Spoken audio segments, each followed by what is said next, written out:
Technology is all around us. From the way that you turn on your faucets to how you double tap to like your base photo on Instagram. Many of you may have heard your grandparents' popular saying, "Back in my day, we didn't have these smartphones to send text messages. You had two options.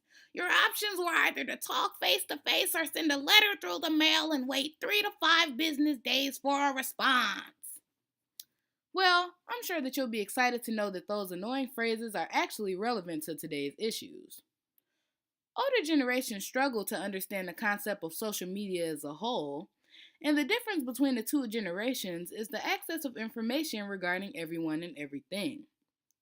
To elaborate on the previous statement, the modern generation has a lot more access to information than ever before.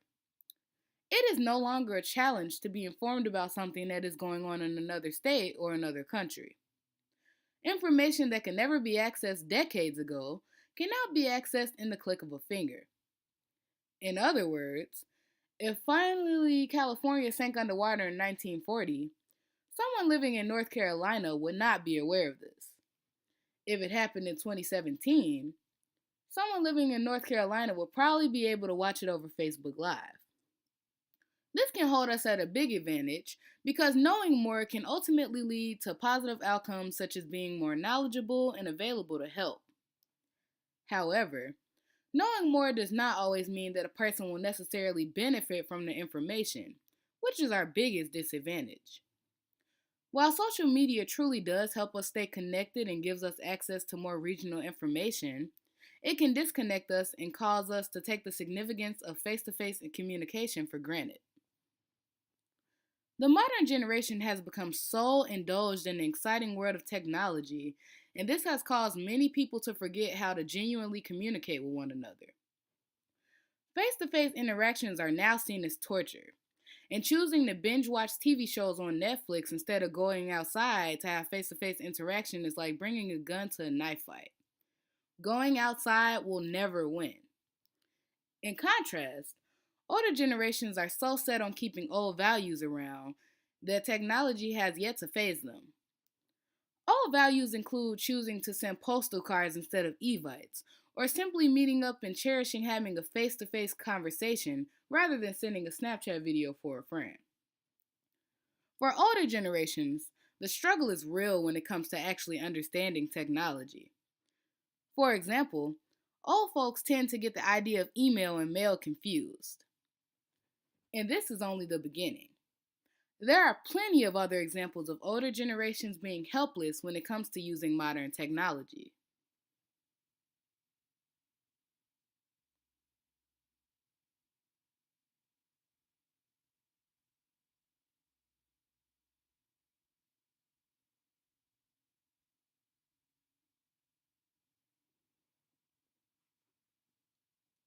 Of course, the modern generation sees it as humorous that older generations did not know how to do something as simple as like a photo on Facebook or use Snapchat filters, but the joke is really on us. Really? What type of generation doesn't know how to fill out a W-2 form without calling mommy on the iPhone? What type of generation thinks it's weird or awkward to communicate face to face, but thinks sharing a photo on Facebook shows a real connection? Loser. While technology has its ways of bringing us together, it can also drive us apart. Back in the day, face to face communication was an essential part of life. Now, in the modern times, people would much rather chat on Facebook, and human to human interaction is seen as awkward. The modern generation is becoming too indulged in social media and recent technologies, and this takes away from the significance of genuine human interaction. Older generations prefer face to face communication, and this might not be a bad way to live after all. It builds essential skills that will help you out in the real world, and that's more than a photo on Twitter could ever do. But don't worry, millennials. Your addiction to your phone can actually be fixed with these simple suggestions. Put down your phones. Cut off the TV. Take a breather and catch a ray or two. Don't let social media take over your Life! Go outside!